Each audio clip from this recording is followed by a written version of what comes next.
আলহামদুলিল্লাহ ওয়াসসালাতু ওয়াসসালামু আলা রাসূলিল্লাহ।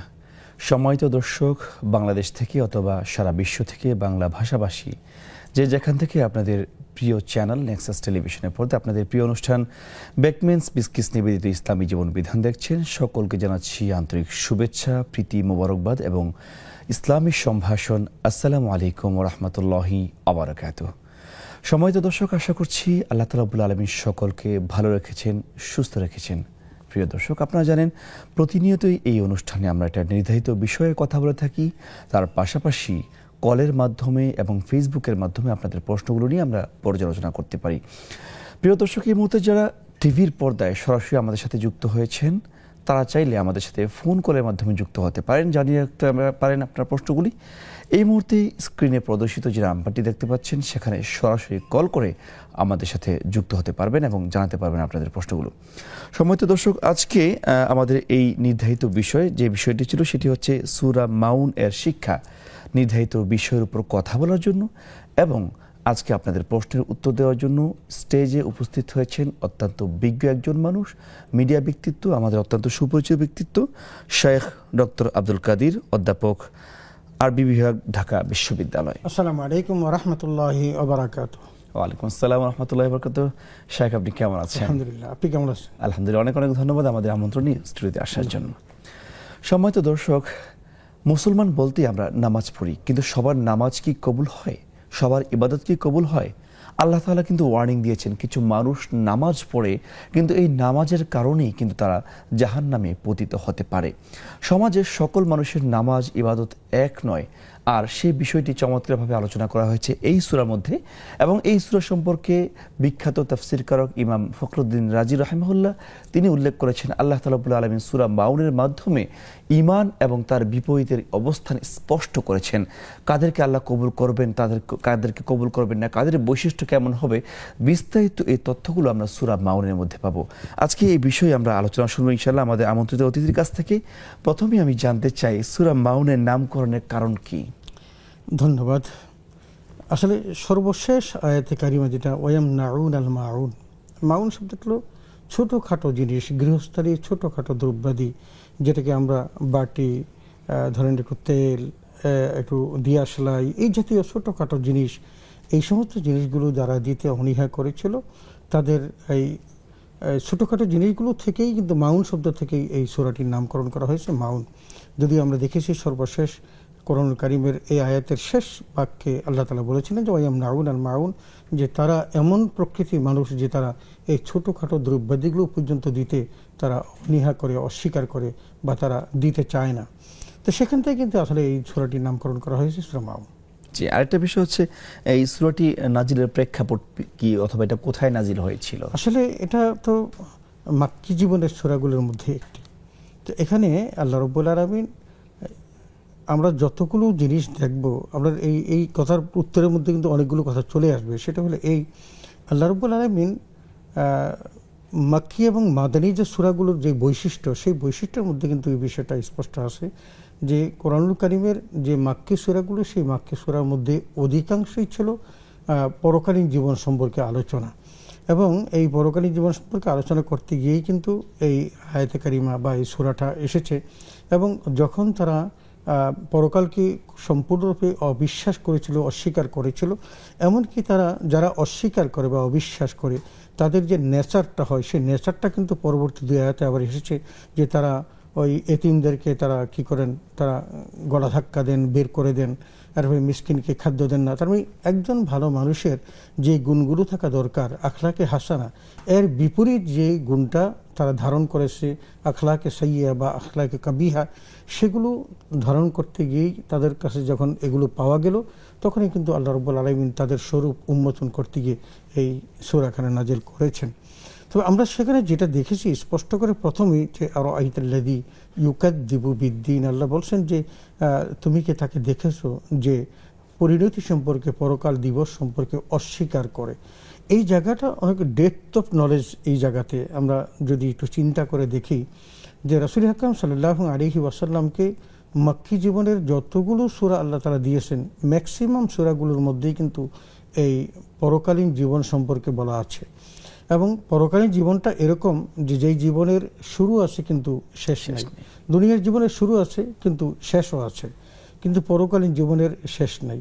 এবং পরকালীন জীবনে এমন সব বিষয় আছে যে বিষয়গুলো সম্পর্কে সাধারণ মানুষের বিবেকে এটাকে বদ্ধমূল করা বা ইমানের মধ্যে নিয়ে আসা খুবই কষ্টকর। যেমন ধরুন যে আল্লাহ কোথায় আছেন, আল্লাহকে কি দেখা যায়, বা জান্নাত, জাহান্নাম, কবর, কবরের আজাব, এই সমস্ত বিষয়গুলো। এই জন্য আল্লাহ তাআলা কোরআনুল কারীমের একেবারে শুরুতেই হুদাল লিল মুত্তাকিন বলে বলছেন আল্লাযীনা ইউমিনুনা বিল গায়ব, যারা গায়েবে বিশ্বাস করে।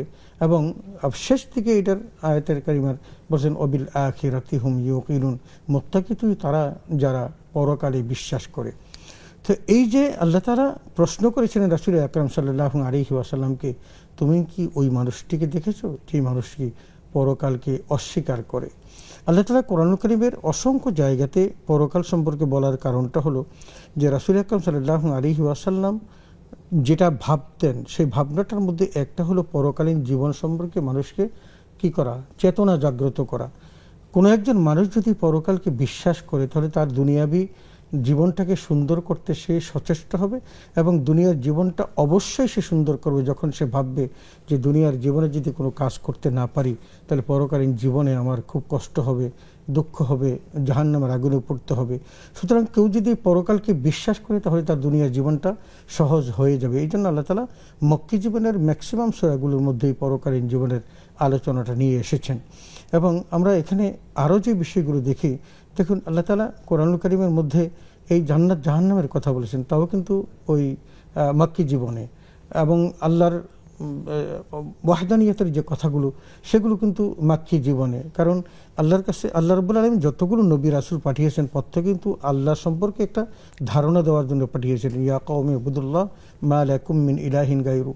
প্রত্যেক নবীর কমন একটা ভার্স ছিল, একটা দাওয়াত ছিল, আহ্বান ছিল যে আমার সম্প্রদায় তোমার এমন এক সত্তার ইবাদত করো যিনি ব্যতীত দ্বিতীয় কোনো উপাস্য নেই।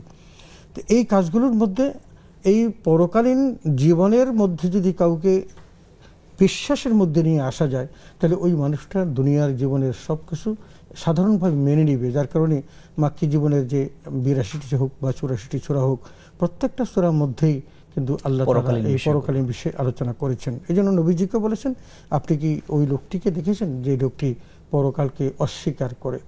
আপনি দেখুন কবরের আযাব সত্য নাকি মিথ্যা, এটা যদি কেউ কনফিউজড হয় তাহলে সে কিন্তু ঈমান রাখতে পারবে না। তাকে বিশ্বাস করতে হবে দুনিয়ার জীবনে আমি যা কিছু করি না কেন আমার এই দুনিয়ার জীবনের কর্মের আমাকে জবাবদিহি আমার কবরে করতে হবে, আমাকে প্রশ্ন করা হবে আমার রব্বুকা আমার দীনুকা আমার নাবিয়্যুক। এই প্রশ্নগুলোর যথাযথ উত্তর যদি আমি দিতে না পারি তাহলে আমার উপর আযাব শুরু হয়ে যাবে।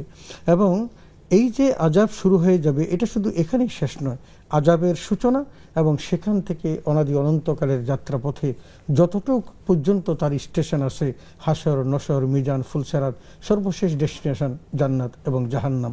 যদি কিসমত তার ভালো হয়, বুলন্দ হয়, তাহলে তিনি জান্নাতে যাবেন, মহা সুখে থাকবেন। আর যদি তার কিসমত বদনসিব হয় তাহলে তিনি অনাদি অনন্তকালের জাহান্নাম আগুনে পড়বেন। এই জন্য আল্লাহ এই পরকালীন কথাটা বলছেন যে তুমি তাকে কি দেখেছো যে সত্যকে বা কিয়ামতকে বা পরকালীন দিবসকে যে অস্বীকার করে, তার মিথ্যা প্রতিপন্ন করে। এরপর ফাযালিকা আল্লাযী ইয়াদউল ইয়াতীম, এবং যারা পরকালকে অস্বীকার করে তাদের আরও যে কি কি স্বরূপ হতে পারে, বৈশিষ্ট্য হতে পারে, সেই বৈশিষ্ট্যের মধ্যে একটা বললেন যে সে রূঢ়ভাবে এতিমকে তাড়িয়ে দেয়। আপনি একটা জিনিস চিন্তা করবেন, পৃথিবীতে সবচেয়ে সফটকাইন্ডস যারা পাওয়ার যোগ্য তাদের মধ্যে সবচেয়ে অগ্রগামী হলো এতিম। কারণ সে তার মাকে বা বাবাকে হারিয়েছে। তবে এতিম কারা, এটা একটা সংজ্ঞায়িত ইসলামী সংজ্ঞায় আছে, যারা 18 বছরের নিচে তারা বাবা অথবা মাকে হারিয়েছে অথবা দুজনকে হারিয়েছেন তারা হলেন এতিম। আমরা তো এখন এতিম বলতে যার বাবা নেই মা নেই তাকেও বোঝার চেষ্টা করি, তা নয়। ইসলামী শরীয়তে 18 বছরের নিচে। এখন এতিম তো আমার নবী মুহাম্মদুর রাসূলুল্লাহ সাল্লাল্লাহু আলাইহি ওয়াসাল্লাম তিনিও কিন্তু এতিম ছিলেন, এবং তিনি এমন এতিম ছিলেন যে তার মতো এরকম এতিম পাওয়া খুব দুষ্কর, যিনি মাতৃগর্ভ থাকা অবস্থায় বাবাকে হারালেন এবং 6 বছর বয়সে মাকে হারালেন। এই যে মাকে হারালেন, আমি যদি বলি যে রাসূল আকরাম সাল্লাল্লাহু আলাইহি ওয়াসাল্লামের মায়ের সোহবত থেকে কিন্তু অনেক অনেক বছর বঞ্চিত ছিলেন, যতটুকু পেয়েছেন একদম মামুলি। কেন? কারণ 8 দিন বয়স যখন, তখনই কিন্তু তিনি হালিমাতুস সাদিয়ার কাছে তিনি কি করলেন, দুধ পান করার জন্য গেলেন এবং সেখানে 4 বছর থাকলেন। তারপর যে বাড়িতে আসলেন, নবীজি তার মায়ের কাছে আসলেন, বেশি দিন থাকতে পারেন নাই। তো এই যে সময়কালটা, তাহলে মায়ের সোহবত থেকেও তিনি কিন্তু বঞ্চিত, বাবা থেকে তো বঞ্চিত বটেই, মায়ের সোহবত থেকে বঞ্চিত। জি শেখ, এতিমদের কথা বলছিলেন, আমাদের সাথে একজন দর্শক যুক্ত হয়েছে, আমরা প্রশ্নটি নিয়ে আবারও ফিরছি আপনার নিকট। আসসালামু আলাইকুম রহমতুল্লাহি ওবারাকাতু। ওয়ালাইকুম আসসালাম। আসসালামু আলাইকুম স্যার। ওয়ালাইকুম আসসালাম রহমতুল্লাহি ওবারাকাতু। জি বলুন। আমি জানতে চাচ্ছি যে মেয়েরা কি কবর জিয়ারত করতে পারবে কবরের কাছে গিয়ে? আচ্ছা, মেয়েরা কবর জিয়ারত করতে পারবে কিনা, তাই তো? আর কোনো প্রশ্ন আছে? কবরের কাছে গিয়ে। আচ্ছা, ঠিক আছে। হ্যাঁ, আর কোনো প্রশ্ন? আরেকটা প্রশ্ন আছে, আমরা যখন সেজদায় যাই তখন কি চোখ বন্ধ করে সেজদা দেব নাকি চোখ খোলা রেখে? আচ্ছা, ঠিক আছে। আর কোনো প্রশ্ন আছে? ওকে, ধন্যবাদ। শেখ চমৎকার বলছিলেন যে আসলে যারা মুকাদ্দিবিন তাদের বৈশিষ্ট্যগুলো বলছেন যে এতিমদের সাথে রূঢ় ব্যবহার করে। এখন এই যে রূঢ় ব্যবহারটা, সেটা আপনি দেখবেন কেউ কেউ বলেছেন যে গলা ধাক্কা দিয়ে বের করে দেয়। তার মানে রূঢ় আচরণটার বৈশিষ্ট্য বা গুণগুলো এরকম যে তার সাথে এমন তাচ্ছিল্যপূর্ণ আচরণ করে, সে যে তার মাকে এবং বাবাকে হারিয়েছে অথবা যে কোনো একজনকে হারিয়েছে, সে যে এই স্নেহ ভালোবাসা থেকে বঞ্চিত, বরং তার সাথে যে এই স্নেহপূর্ণ ভালোবাসাপূর্ণ আদর সোহাগের সাথে কথা বলার কথা ছিল, এই বিষয়টা সে।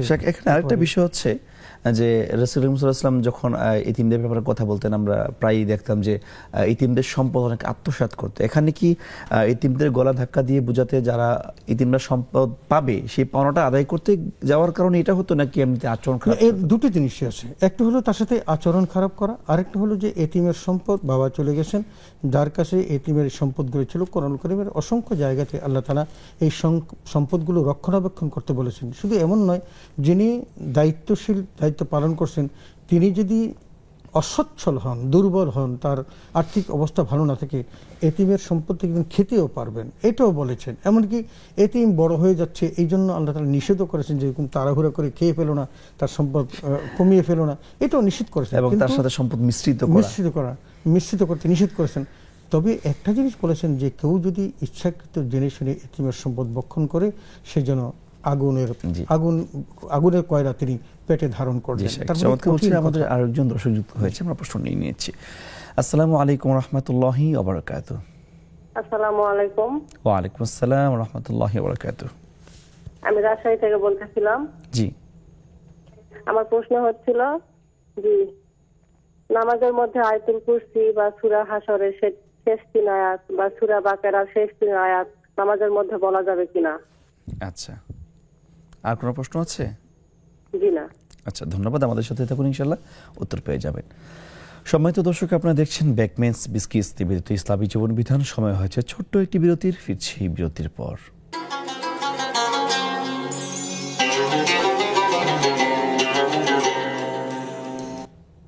আসসালামু আলাইকুম রহমতুল্লাহি ওয়া বারাকাতুহু। সম্মানিত দর্শক, আবারও আপনাদেরকে স্বাগত জানাচ্ছি বেকমেন্স বিস্কিটস নিবেদিত ইসলামী জীবন বিধান অনুষ্ঠানে। আপনারা দেখছিলেন আমরা চমৎকারভাবে আলোচনা করছিলাম সূরা মাউন থেকে। এ পর্যায়ে আমরা শাইখের কাছে আবারও ফিরে যাচ্ছি, জানতে চাচ্ছি পরবর্তী আয়াতের ধারাবাহিকভাবে আমরা শুনতে চাচ্ছি। এরপর আমরা দেখি রাসূল আকরাম সাল্লাল্লাহু আলাইহি ওয়াসাল্লাম কিন্তু এতিমের সাথে কিরূপ আচরণ করতে হবে কথাগুলো বলেছেন। উত্তম ঘর হলো সেই ঘর যেই ঘরে এতিম বসবাস করে এবং তাকে সুন্দর আচরণ করা হয় তার সাথে। আর নিকৃষ্ট ঘর সেই ঘর যেই ঘরে এতিম আছে কিন্তু তার সাথে দুর্ব্যবহার করা হয়। রাসূল আকরাম সাল্লাল্লাহু আলাইহি ওয়াসাল্লাম বলেন, কেউ যদি একটা এতিম প্রতিপালন করে, সে আর আমি, এভাবে হাত দেখিয়ে বলেন, সে আর আমি একসাথে জান্নাতে থাকবো। তো এমন সব কথা বলেছেন। এবং আল্লাহ রাসূলকে কোরআনুল কারীমের সূরা দোহার মধ্যে কিন্তু বলেছেন যে তুমি এতিমকে তুমি কি করো না, ধমক দিও না। তো এই কথাগুলো আমরা যেটা দেখেছি সেটাই, যে এতিমের সাথে দৃঢ় ব্যবহার করা, খারাপ ব্যবহার করা, এটা হলো একজন জাহান্নামীর লক্ষণ, একজন মিথ্যাবাদীর লক্ষণ, যেটা আল্লাহ তাআলা কোরআন কারীমে বলেছেন। সুতরাং ওই ব্যক্তি তো যেই ব্যক্তি এতিমকে কি করে ধাক্কা দেয়, গলা ধাক্কা দেয় অথবা রূঢ়ভাবে তাড়িয়ে দেয়। এরপরে বলছেন ওয়ালা ইয়াহুদ্দু আলা তুআমিল মিসকিন। তার তৃতীয় যে বৈশিষ্ট্য বলেছেন সেটা হলো সে এতিমকে বা মিসকিনকে খাদ্যদানে উৎসাহিত করে না। আমরা সমাজের মধ্যে ফকির মিসকিন দেখি। আল্লাহ তাআলা যাকাত দেওয়ার জন্য যে 8টা খাত বলেছেন, প্রথমেই বলেছেন যে ইন্নামাস সাদাকাতু লিল ফুকারা ওয়াল মাসাকিন। তাহলে বোঝা গেল ফকির এবং মিসকিনের মধ্যে কিন্তু ডেফিনেশনগত দিক থেকে একটু পার্থক্য আছে। তো ফকির হলো যার কাছে 1-2 বেলা খাদ্য এখনো মজুদ আছে, সে খেতে পারবে, তার পরিবার পরিজনের কষ্ট সে লাঘব করতে পারবে। কিন্তু মিসকিন এমন ব্যক্তি যেই ব্যক্তির কাছে আগামী 1 বেলার খাদ্য নেই, এবং এটাকে এভাবে সংজ্ঞায়িত করা হয়েছে যে এই মানুষটি এমন যে লোক লজ্জার ভয়ে, চক্ষু লজ্জার ভয়ে সে কারো কাছে হাতও পাততে পারে না। তার মানে তাকে সহযোগিতা করার আরো বেশি প্রয়োজন। তো এই জন্য বলছেন যে ওই ব্যক্তি, যেই ব্যক্তি যে মিসকিনকে খাদ্যদানে উৎসাহিত করে না, আসলে মিসকিনদের প্রতি দয়ার হাত প্রসারিত করবে কে? করবে তো ওই ব্যক্তি যেই ব্যক্তির পরকালীন চিন্তা আছে, আল্লাহর কল্যাণকে যে ভালোবাসে এবং অকল্যাণের ভয় যার মধ্যে সদা সর্বদা থাকবে, সেই কিন্তু কি করবেন? মিসকিনের সহযোগিতা করবেন। কারণ রাসূল সাল্লাল্লাহু আলাইহি ওয়াসাল্লাম বলছেন, আল্লাহু ফি আউনিল আবদি মা কানা আল আবদু ফি আউনি আখি। আল্লাহ তাআলা তো ওই বান্দার উপর কাজে নিয়োজিত থাকেন, নিবেদিত থাকেন, যতক্ষণ বান্দা তার ভাইয়ের সাহায্যে নিবেদিত থাকে।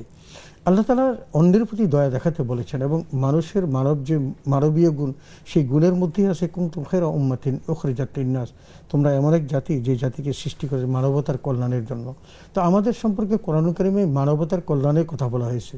আমরা যদি সেটা না করি, এবং আমাদেরকে হাদিসে রাসূলের অনেক বাক্যগুলো আছে বা অনেকগুলো হাদিস আছে, এগুলোতে আমরা দেখেছি রাসূল বলছেন, ইরহামু মান ফিল আরদ ইয়ারহামুকুম মান ফিস সামা। দুনিয়াতে যারা কষ্টে আছে, দুঃখে আছে, নিরন্ন বিপন্ন অনাথ অসহায় আছে, তাদের প্রতি যদি তুমি দয়া করো, তাহলে আকাশে অবস্থিত আল্লাহ তাআলা তোমার প্রতি দয়া করবে। সুবহানাল্লাহ। এবং শুধু তাই নয়, এটাও বলেছেন, আল খালকু ইয়ালুল্লাহ ফাহাব্বুল খালকি ইলাল্লাহি মান আহসানা ইলা ইয়ালিহি, যে গোটা সৃষ্টিতে আল্লাহর পরিবার, অতএব আল্লাহর পরিবারের প্রতি যে সদয়, আল্লাহ তাআলা তাকে বেশি ভালোবাসেন।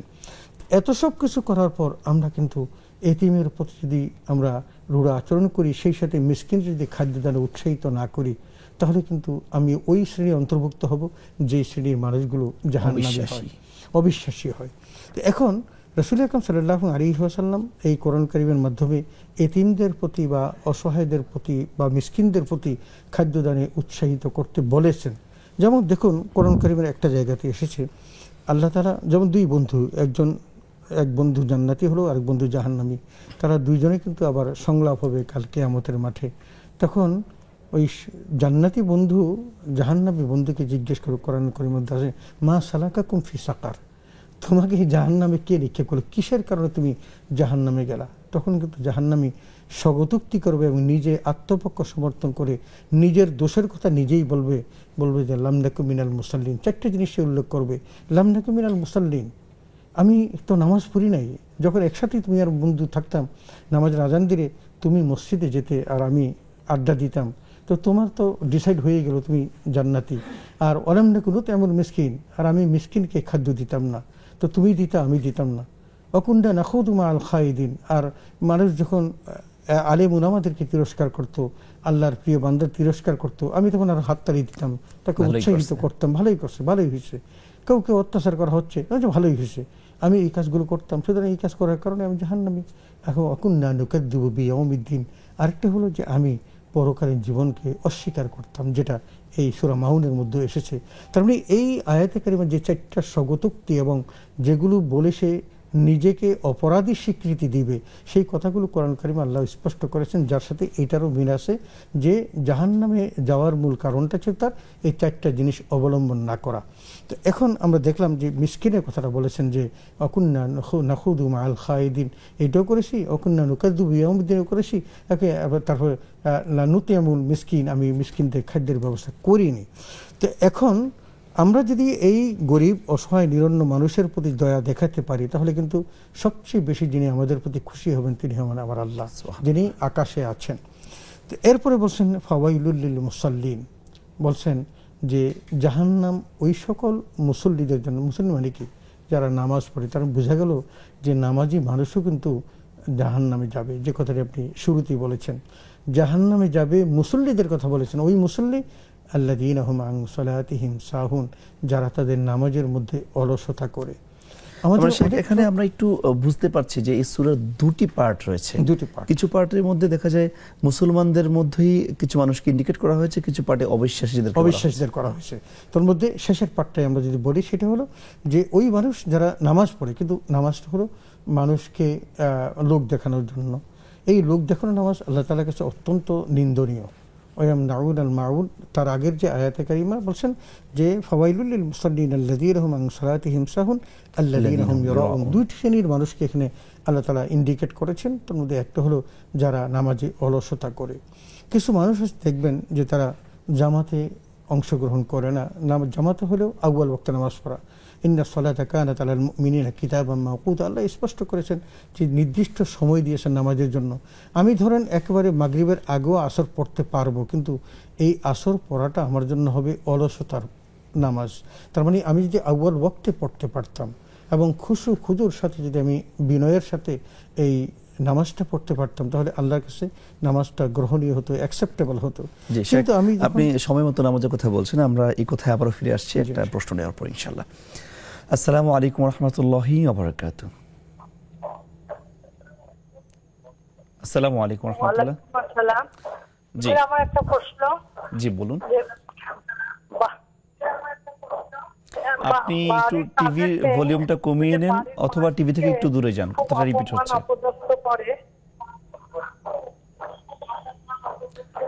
অপদস্থ করে এই কথাটা যদি আমি বলি বা যে রাখছে যে কাজের মেয়ে তাকে যদি বলি, ওইটা কি আমার গীবত হবে না অপরাধ হবে? আপনি আগের কথাটা একটু রিপিট করেন, আপনার আরেকটা প্রশ্ন, এই প্রশ্ন একটু রিপিট করেন। জি এশার নামাজের পরে জি তাহাজ্জুদের নামাজ পড়া যাবে কিনা? আচ্ছা আচ্ছা, আর কোনো প্রশ্ন আছে? আচ্ছা ঠিক আছে, আমাদের সাথে দেখুন, ইনশাআল্লাহ উত্তর পেয়ে যাবেন। তো শেখ, আপনি বলছেন যে সময় মতো নামাজ পড়া, খুশু খুজুর সাথে যে খুশু খুজুর নামাজ পড়া, আল্লাহ তাআলা তো বলেছেন কদ আফলাহাল মুমিনুনা আল্লাযীনা হুম ফি সলাতিহিম খাশিউন। সফল মুমিন তাকেই বলেছেন যেই ব্যক্তি নামাজ পড়ার সময় খুশু খুজুর সাথে নামাজ পড়ে। আপনার নামাজের মধ্যে যদি সেই খুশু খুজু না থাকে, স্থিরতা না থাকে, ধীরতা না থাকে, কনসেন্ট্রেশনটা যদি নামাজের প্রতি না থাকে, আনতা আবদাল্লাহ কাআন্নাকা তারাহু ফাইন লাম তাকুন তারাহু ফাইন্নাহু ইয়ারাক, যে আমি নামাজের মধ্যে আল্লাহকে দেখছি, কিন্তু না দেখলেও আল্লাহ যে আমাকে দেখছে, এই অনুভূতি জাগ্রত করলেই তো আমার নামাজটা আল্লাহর দরবারে কবুল হবে। তো এটা বলছেন যে কিছু মানুষ আছেন তারা নামাজ পড়েন, কিন্তু তারা অলসতার সাথে নামাজ পড়েন। নামাজে দাঁড়িয়েছেন আসলে, কিন্তু সে কি নামাজের মধ্যে, এটা বোঝা বড় মুশকিল। নামাজে দাঁড়িয়েছেন, দেখবেন পকেটে হাত দিচ্ছে, এখানে দিচ্ছে, কলম বের করছে, এরকম আছে। আর কিছু আছেন একেবারে নামাজের সময়। এখানে একটা সংশ্লিষ্ট প্রশ্ন করি, মসজিদে প্রায় দেখা যায় যারা বাচ্চাদেরকে নিয়ে নামাজে দাঁড়ায়, তো বাচ্চা তো ছোটাছুটি করে, কিছু কিছু মানুষ নামাজের মধ্যে দাঁড়িয়ে ওকে টেনে ধরে রাখে, আবার টাইনা নিয়ে আসে, মাথা নিচে মুছে দেয় যে এখানে থাকতে হবে, এটা বোঝানোর জন্য। এই যে নামাজে থেকে আনুষঙ্গিক কাজগুলো করলো, নামাজটা আসলে এটার মধ্যে সবচেয়ে বড় কথা হলো, আপনার যদি আমলে কাসির হয়ে যায় তার নামাজ হবে না। আমলে কাসির, এখন আপনি বাচ্চাটাকে প্রথমত দরকার হলো এই বয়সের বাচ্চাকে মসজিদে নেওয়া থেকে নিবৃত্ত থাকা, যারা অন্যান্য মুসল্লিদের নামাজের ক্ষতি করবে। কিন্তু মসজিদমুখী করার জন্য কিন্তু বাচ্চাদেরকে নিয়েও যেতে হবে। রাসূল সাল্লাল্লাহু আলাইহি ওয়াসাল্লাম কি করতেন? হযরত হাসান এবং হোসেনকে নিয়ে যেতেন, তারা ঘাড়ে উঠতেন, হ্যাঁ এ ঠিক আছে। কিন্তু আমলে কাসির যেটা বলছিলাম সেটা হলো এই, আপনি নামাজের মধ্যে থেকে এমনভাবে আপনার ওই সন্তানকে কি করছেন, আপনি কন্ট্রোল করছেন, যেটা আপনাকে নামাজের মধ্যে আসেন বলে মনে হয় না। এমনটি করা কোনোভাবে ঠিক হবে না। এমনটি করা থেকে বিরত থাকতে হবে। তো যাই হোক, আমরা যে কথা বলছিলাম যে ওই মানুষটি অলসতার সাথে নামাজ পড়ে। অনেক মানুষকে দেখবেন যে নামাজের সময় হয়ে যায়, একদম শেষ হয়ে যায়, ঠিক এই টাইমে তারা উজু করে গিয়ে নামাজ পড়তেছে, অথবা তিনি নামাজ পড়ছেন, আমি যদি নামাজটা না পড়ি আমাকে মানুষ কি মনে করবে। এখন একটা সিজন আসছে, দেখেন নির্বাচন আসতেছে, বহু লোককে দেখবেন যে হঠাৎ করে এক মসজিদে গিয়ে উঠলেন, তারা ওই নির্বাচনী এলাকায় যে তিনি আজকে দুইটা কথা বলবেন, ইমাম সাহেব বা খতিব সাহেবের কাছে সময় নিয়ে কমিটি এসে কথা বলে তিনি দুইটা কথা বলবেন, এটা বললেন বলে তিনি বলতেছেন। এই লোকটি নামাজে আসছেন, হয়তো কোনোদিন তিনি এই মসজিদে কোনোদিন আসেন না এবং আসার প্রয়োজনীয়তা অনুভব করেন নাই, কিন্তু আজকে তার যে আশাটা নামাজ পড়াটা, এটা হলো নির্বাচনী নামাজ। তো এরকম যে সমস্ত মানুষ পড়েন, আল্লাহ তাদের এই সমস্ত মুসল্লিদের নামাজ তো কবুল করবে না, বরং এই সমস্ত নামাজগুলো তাদের উপরে কি করবে, ছুড়ে মারা হবে। আমরা একটু প্রশ্ন উত্তরে চলে যাই, পরে সময় থাকলে আমরা ইনশাআল্লাহ টপিক আলোচনা করবো। 4টা প্রশ্ন এসেছে আমাদের কাছে। প্রথম প্রশ্ন করেছে, মেয়েরা কবরস্থানের পাশে গিয়ে কবরস্থান জিয়ারত করতে পারবে কিনা? আসলে জিয়ারত শব্দের অর্থ কি? জিয়ারত শব্দ তো সাক্ষাৎ। আমরা জিয়ারত যে অর্থে বুঝি সেটা আপনি কবরের কাছে যেতে হবে এমনটি না। কবরের কাছে না গিয়েও কিন্তু জিয়ারত করা যায়, কিছু সওয়াব রেসানি করা, সূরা ফাতিহা পড়লেন, 4 কুল পড়লেন, অথবা অন্য কোনো আয়াত তেলাওয়াত করলেন, করে এটা তার রুহে বকশিয়া দেওয়া বা পচিয়ে দেওয়া, এটা হলো সওয়াব রেসানি। এটা কবরের কাছে যাওয়ার মূল উদ্দেশ্য, যে লাভটা, সেটা হলো যিনি যাচ্ছেন যিনি যাচ্ছেন কবরের কাছে তার ফায়দা। তিনি কবরের কাছে গেলে তিনি তার মধ্যে কবরের নিস্তব্ধতা তাকে জাগ্রত করে যে 2 দিন পর তুমি কিন্তু এই কবরের যাত্রী। সুতরাং যদি দুনিয়ার জীবনে তুমি এখনো পরিশুদ্ধ না হও, ঠিক না হও, তাহলে তোমাকে কিন্তু 2 দিন পর কবরে আসতে হবে, তখন কিন্তু তোমাকে জবাবদিহি করতে হবে। এটা জাগ্রত করে দেয়। এখন পুরুষরা যাচ্ছে, নারীরা যদি কি হয়, যদি তার যদি কোনো পিরিয়ড না থাকে, পরিচ্ছন্ন থাকে, কারণ ওই কবরস্থানটা একটা পবিত্র জায়গা, এই জায়গাতে অপবিত্র অবস্থা যাওয়া কোনোভাবে ঠিক না। আর নারীরা ওখানে গিয়ে তারা যে দোয়া করবে, সেই দোয়াটা তার বাড়িতে বসেও তিনি দোয়াটা করতে পারেন, এটি তার জন্য সবচেয়ে উত্তম। তাকে যে একেবারে ওই কবরস্থানে যেতে হবে এমনটি নয়। এক বাক্যে শুনতে চাই যে ইসলাম কি এই ব্যাপারে উৎসাহিত করেছে না অনুৎসাহিত করেছে? নারীদেরকে এই ব্যাপারে অনুৎসাহিত করেছে। জি, আমাদের সাথে আরেকজন দর্শক যুক্ত হয়েছেন। আসসালামু আলাইকুম ওয়া রাহমাতুল্লাহি ওয়া বারাকাতুহু। ওয়া আলাইকুম আসসালাম ওয়া রাহমাতুল্লাহ। আমার নাম মরিয়ম, আমি বগুড়া থেকে বলছি। জি, আমার 2টা প্রশ্ন। জি বলুন। মেয়েরা কি ওই যে আজানের সাথে যে একামত দেয়, ওটা কি মেয়েরা দিতে পারে? আচ্ছা, ঠিক আছে। আর আরেকটা প্রশ্ন হলো, জুম্মার নামাজ কি মেয়েদের পড়তে হয়? পড়লে কি হয় পড়তে হয়? জামাতের সাথে কি শুধু জোহরের নামাজ পড়লে কি জুম্মার নামাজ হয়ে যায়? আচ্ছা, ঠিক আছে। আচ্ছা, আমাদের সাথে থাকুন, ইনশাআল্লাহ উত্তর পেয়ে যাবেন। সম্মানিত দর্শক, আপনারা দেখছেন বেকমেন্স বিস্কিটস নিবেদিত ইসলামী জীবন বিধান। সময় হচ্ছে ছোট্ট একটি বিরতির, ফিরছি বিরতির পর।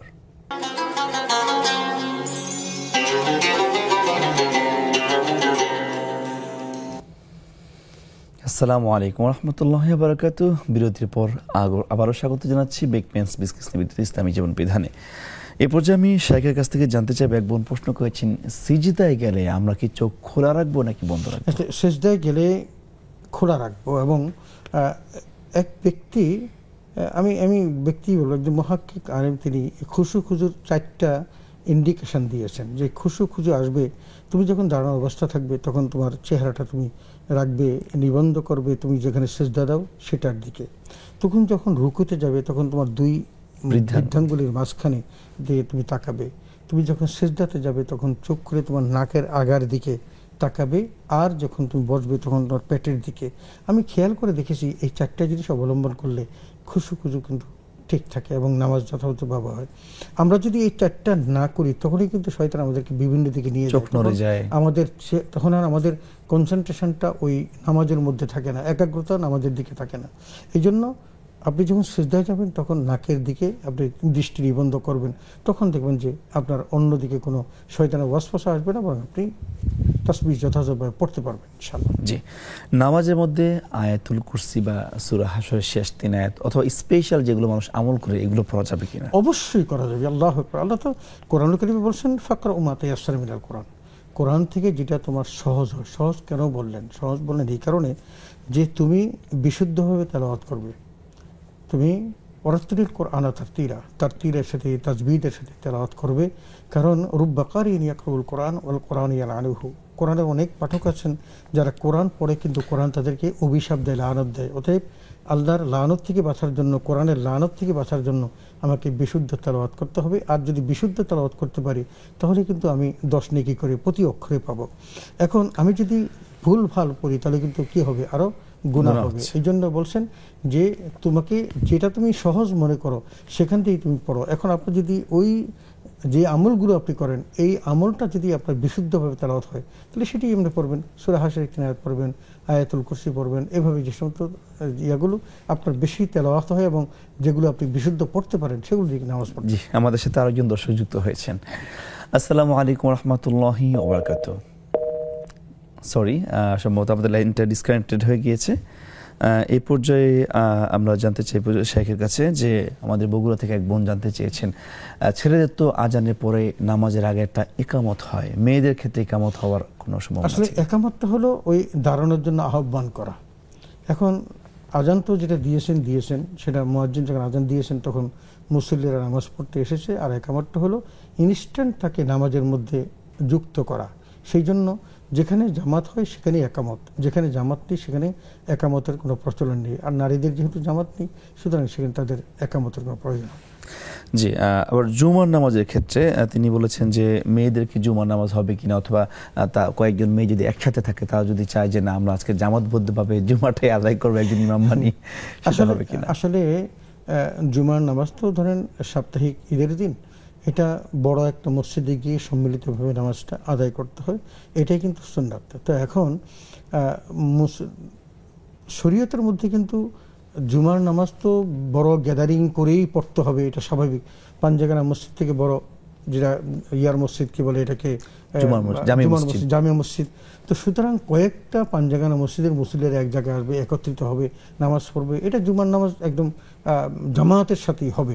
কিন্তু নারীদের ক্ষেত্রে বিভিন্ন রকমের মাসালা আছে। একটা হলো রাসূল আকরাম সাল্লাল্লাহু আলাইহি ওয়াসাল্লাম বলছেন যে তোমাদের নারীদেরকে তোমরা ওই কি বলে যদি মসজিদে আসতে চায় তাহলে তোমরা বারণ করো না, এটাও যেরকম আছে। রাসূল আকরাম সাল্লাল্লাহু আলাইহি ওয়াসাল্লাম আবার নারীদের কথা বলেছেন যে তাদের ঘরের কোণাই হলো তাদের জন্য উত্তম জায়গা। এখন নারীরা যদি এমন কোনো পরিবেশ থাকে যেই পরিবেশে নামাজ পড়া যায়, বাংলাদেশে আলহামদুলিল্লাহ অনেক জায়গায় মানে এই ব্যবস্থা হয়ে গেছে। আমি বিশ্বের অনেক দেশে দেখে আসছি যে সেই সমস্ত দেশগুলোতে, যেমন মালয়েশিয়া বলেন, ব্রুনাই বলেন, এই সমস্ত দেশগুলোতে কিন্তু একই মসজিদে নারীদের উভয়ের জায়গা আছে।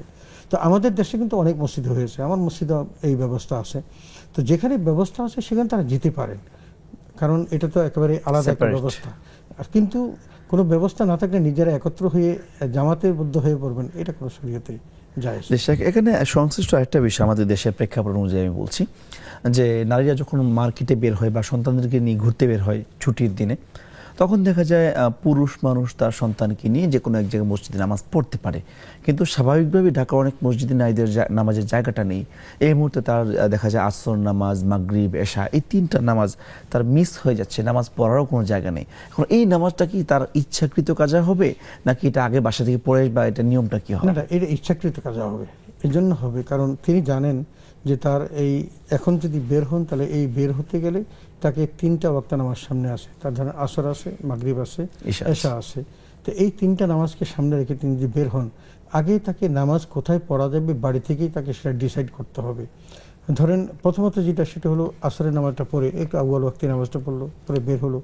মাগরিবটা তিনি আবার চিন্তা করবেন যে আমি অমুক মসজিদের কাছে নামাজটা পড়বো, না অমুক মসজিদে গিয়ে পড়বো যেখানে নামাজের ব্যবস্থা আছে। কিন্তু যদি না থাকে তাহলে তাকে আবার ফিরে এসে বাড়িতেই পড়তে হবে। এই সময়ের মধ্যে তাকে কাজটা গোছাতে হবে। আপনি যদি ইচ্ছা করতে যদি নামাজ ছেড়ে দেন তাহলে কিন্তু এটার আবার হয়তো কাজা হবে কখন, যখন আপনার ইচ্ছা ছিল না কিন্তু অনিচ্ছাকৃত যখন আপনার এটা ছুটে গেছে তখন কাজা। তো এই জন্য আমরা বলছি যে নারীদের সব কাজের মধ্যে বাহিরে যাওয়াটা এই জন্য বারণ করা হয়েছে, কারণ পুরুষরা যে কোনো জায়গাতে সে নামাজ দাঁড়িয়ে যেতে পারেন, কারণ তার প্রত্যেকটা জায়গায় আল্লাহ কিন্তু রাসূল আকরাম সাল্লাল্লাহু আলাইহি ওয়াসাল্লামের কারণে মসজিদ বানিয়ে দিয়েছে, সিজদার জায়গা বানিয়েছেন। একমাত্র নবী মুহাম্মদ সাল্লাল্লাহু আলাইহি ওয়াসাল্লামের জায়গা হলে কি সিজদার জায়গা, পৃথিবীর সমস্ত জায়গাগুলো মাটিগুলো। তো এই জন্য তারা যে কোনো জায়গায় নামাজ পড়তে পারেন, কিন্তু নারীদের জন্য এটা রেস্ট্রিকশন আছে। তারা যেখানে তার নামাজ পড়ার ব্যবস্থা থাকবে সেই ব্যবস্থা রেখেই তিনি বের হয়ে ঘর থেকে বের হবেন। এটা হলো নিয়ম। আমাদের সাথে আরো একজন দর্শক যুক্ত হয়েছেন। আসসালামু আলাইকুম ওয়া রাহমাতুল্লাহি ওয়া বারাকাতুহু। ডিসকানেক্টেড হয়ে গিয়েছে। আমাদের সাথে আরো একজন দর্শক যুক্ত হয়েছেন। আসসালামু আলাইকুম ওয়া রাহমাতুল্লাহি ওয়া বারাকাতুহু। ওয়ালাইকুম আসসালাম ওয়া রাহমাতুল্লাহ। আসসালামু আলাইকুম। ওয়া আলাইকুম আসসালাম ওয়া রাহমাতুল্লাহি ওয়া বারাকাতুহু। আমি দুইটা প্রশ্ন করতে চাচ্ছিলাম। আমি তালিমে গিয়েছিলাম, তালিমে গিয়ে মানে ওখানে গিয়ে আমি জানতে পারলাম যে আমরা যে আসলে তারাবির নামাজ বেতের নামাজ যে পড়ি, বেতের নামাজ সাধারণত দেখা যাচ্ছে 2 রাকাত পড়ার পরে তাশাহুদ পড়ে তারপরে উঠে দাঁড়িয়ে আলহামদুলিল্লাহ সূরা পড়ে আরেকটা সূরা পড়ে তারপরে দোয়া কুনুত করে আরেক রাকাত নামাজ শেষ করি আর কি।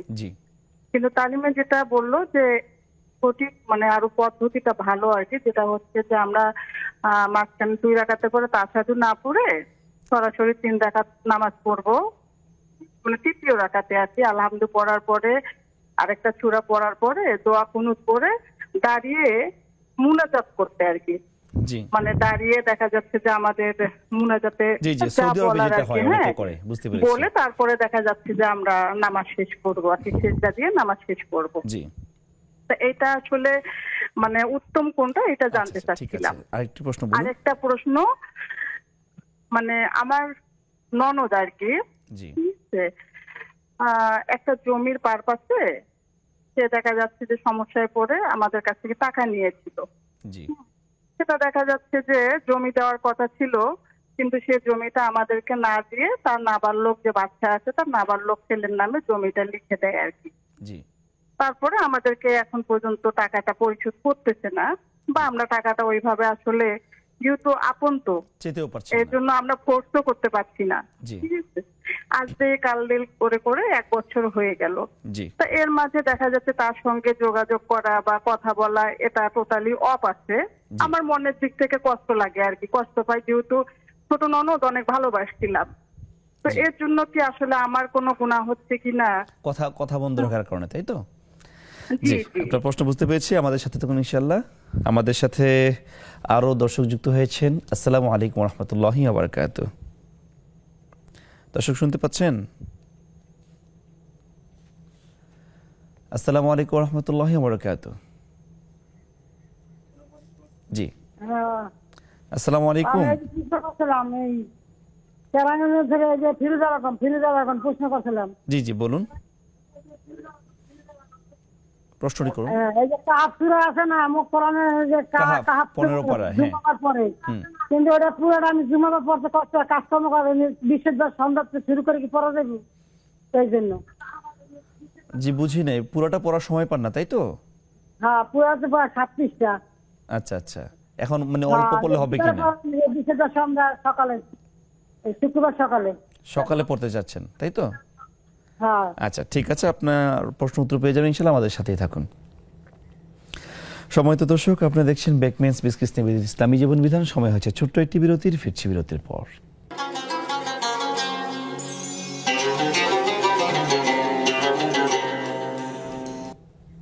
আসসালামু আলাইকুম রহমতুল্লাহি বারাকাতুহু। দর্শক, আবারও স্বাগত জানাচ্ছি বেকমেন্স বিসকিস নিবেদিত ইসলামী জীবন বিধান অনুষ্ঠানে। আমরা আলোচনা করছিলাম আপনাদের উত্থাপিত প্রশ্নগুলো নিয়ে। এই পর্যায়ে আমরা ফেসবুক থেকে একটা প্রশ্ন নিয়েছি। এক ভাই প্রশ্ন করেছেন যে দেহের প্রতিটা জোড়ায় জোড়ায় মানুষের যে নিয়ামত আল্লাহ দিয়েছেন এগুলো নাকি সদকা দেওয়ার কথা। আসলে দেহের সদকা কিভাবে হয়? আচ্ছা, দেহের সদকা সম্পর্কে যিনি রাসূল সাল্লাল্লাহু আলাইহি ওয়াসাল্লাম বলছেন, যাকাতুল আবদানি আসকামুহা, মানুষের দেহের জাকাত হলো তার রোগ ব্যাধি।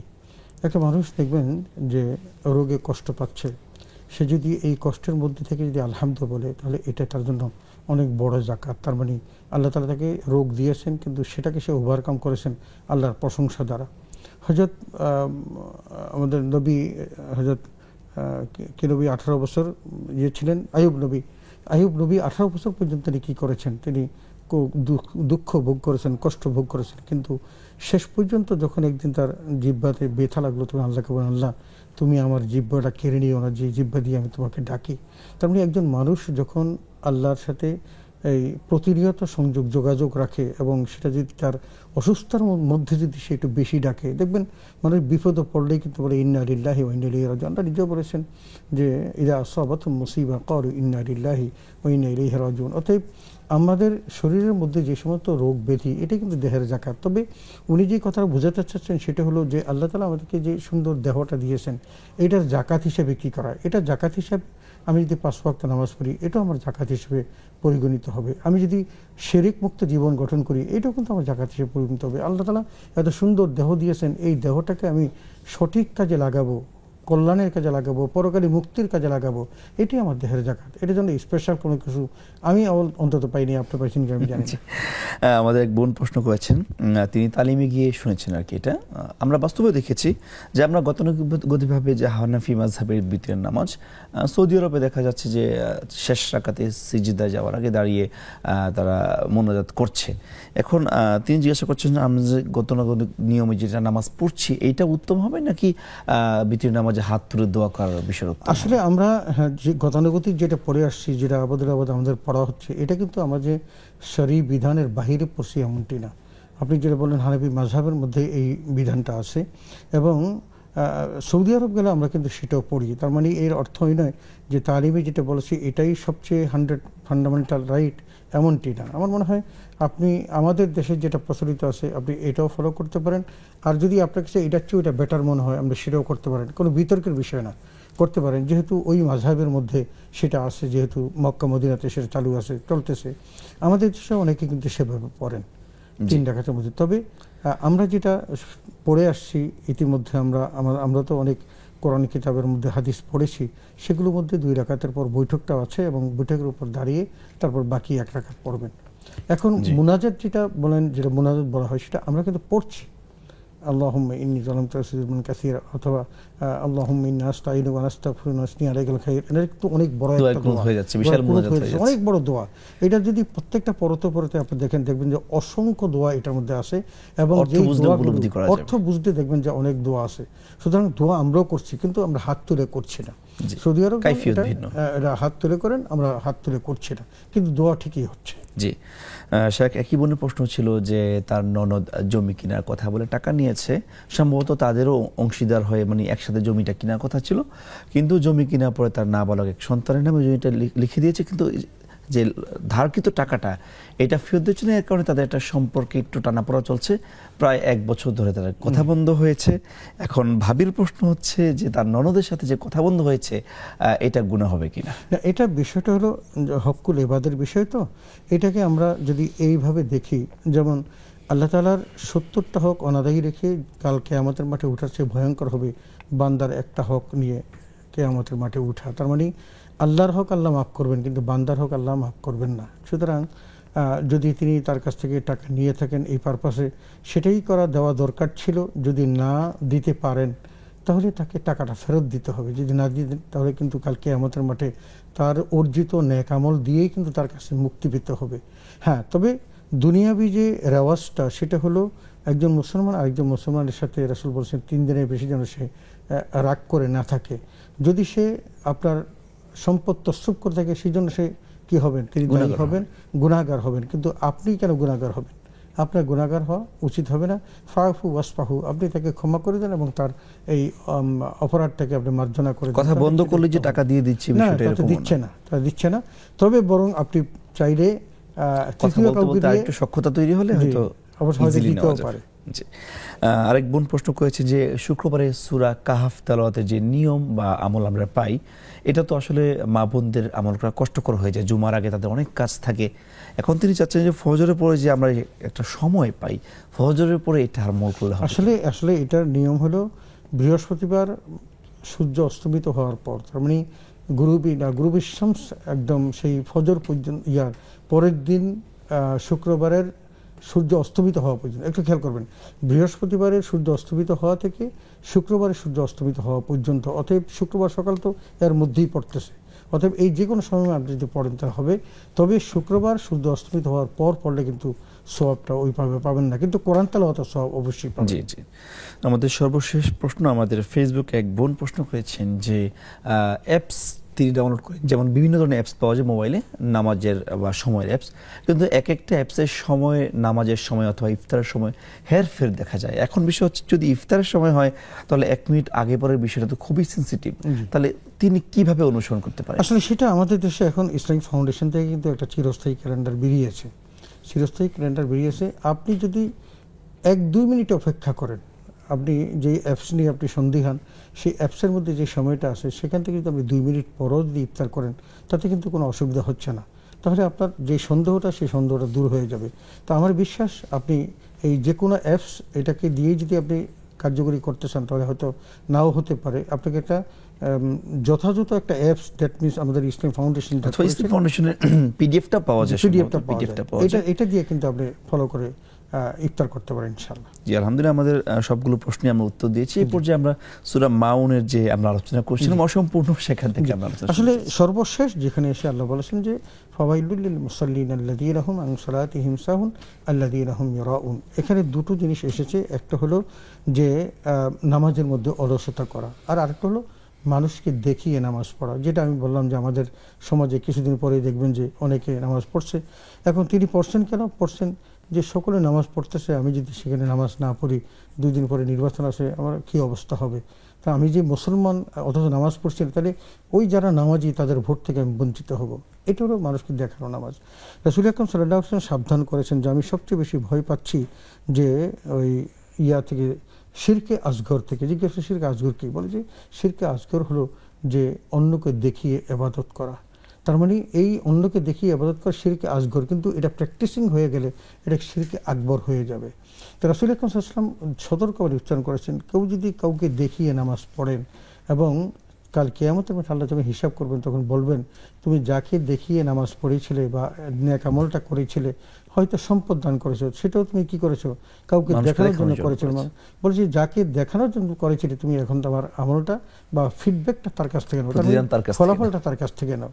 তো এখানে অত্যন্ত কঠিনভাবে আল্লাহ রাসূল বলেছেন যে কাউকে দেখিয়ে ইবাদত করা এটা আল্লাহর দরবারে কবুল হয় না। অনেক নামাজি আছেন তার কপাল দাগ পড়ে গেছে, কিন্তু এই ইবাদতগুলো হয়তো অন্তঃসারশূন্য হয়ে যাবে যদি তার এই ইবাদতটা মানুষকে দেখানোর জন্য হয়ে থাকে।